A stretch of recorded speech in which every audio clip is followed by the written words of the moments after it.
Disney+ Star, l'extension permettant d'avoir accès à un catalogue plus mature mais aussi plus varié sur Disney+, vient de débarquer ce matin et avec elle Solar Opposite, la nouvelle série de Justin Roiland, créateur de Rick et Morty.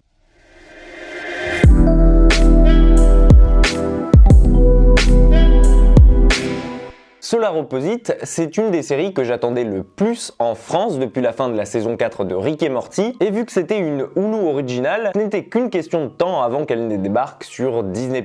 Et là, miracle, pour 2€ de plus par mois, on a enfin accès à Star, soit une extension du catalogue, nous permettant d'avoir accès à autre chose qu'à juste du Disney et du Marvel, soit 75% de la plateforme. Et je sais pas vous, mais si au départ j'étais un peu refroidi par l'augmentation des tarifs, et ben au final, c'est peut-être pas une si mauvaise chose que ça. Dans Solar Opposite, vous suivez Corvo et Yumulak, deux aliens venant d'une autre planète appelée Schlorp et qui vivent désormais sur Terre avec une seule chose en tête, réparer leur vaisseau et se tirer vite fait bien fait de cet enfer. Enfin, seul Corvo le veut, lui qui est un être cynique et qui juge que la Terre a déjà bien assez de problèmes avec tous ses humains et qui veut à tout prix s'éloigner de la bêtise humaine justement. Oui, vous l'aurez compris, en d'autres termes, c'est un Rick bis. Et vous comprendrez au fur et à mesure de la vidéo pourquoi je compare tellement cette série à son aîné. Tandis que Yumulak, lui, cherche juste à s'amuser, jouer, profiter de l'instant présent et de ce nouveau refuge que constitue la Terre pour lui. Quitte à prendre ses marques très vite et à adopter une attitude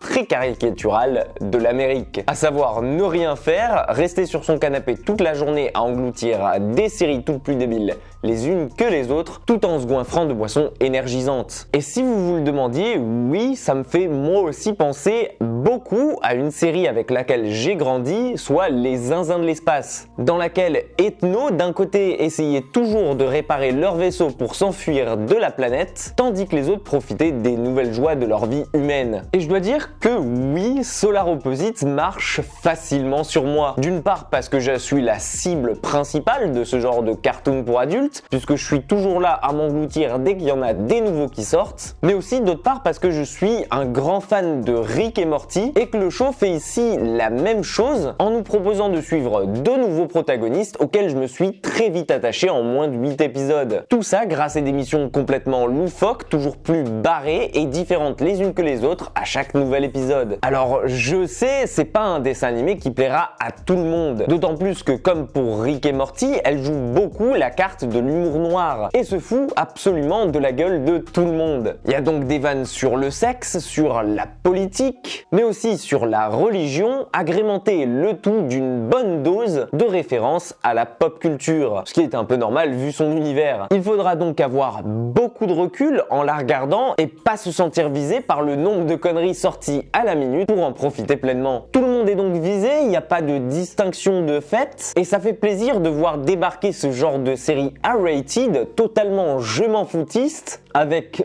aucun principe, qui tombe jamais dans le politiquement correct, débarquer sur une plateforme comme Disney+, niché entre un Frozen d'un côté et un Monstre Academy de l'autre. Si vous cherchez donc une série fun, totalement décomplexée, qui ne se prend à aucun moment la tête, le tout dans la même veine que Rick et Morty, alors vous êtes tombé au bon endroit. Et je pense que ça fera du bien, surtout à une plateforme encore un peu trop bisounours à mon goût, d'accueillir plus de contenu pour adultes comme ça. Et en plus, pour 2€ de plus par mois, vous aurez pas seulement accès qu'à Solar Opposite, mais aussi à l'intégralité de Futurama, d'American Dad, des Griffins, de Lost, Modern Family, Prison Break, Scrubs, 24 heures chrono, Bones et bien plus encore. Bref, vous aurez du temps à perdre parmi un immense catalogue qui fera à coup sûr très plaisir, surtout si on se tape un 3e confinement. Voilà, maintenant que vous connaissez mon avis sur Solar Opposite, vous pouvez foncer la regarder si le cœur vous en dit. Moi, je ne peux que vous la conseiller. Si la vidéo vous a plu, n'oubliez pas de la liker, de la partager en masse et de vous abonner à la chaîne. Prenez soin de vous et moi, je vous dis à très vite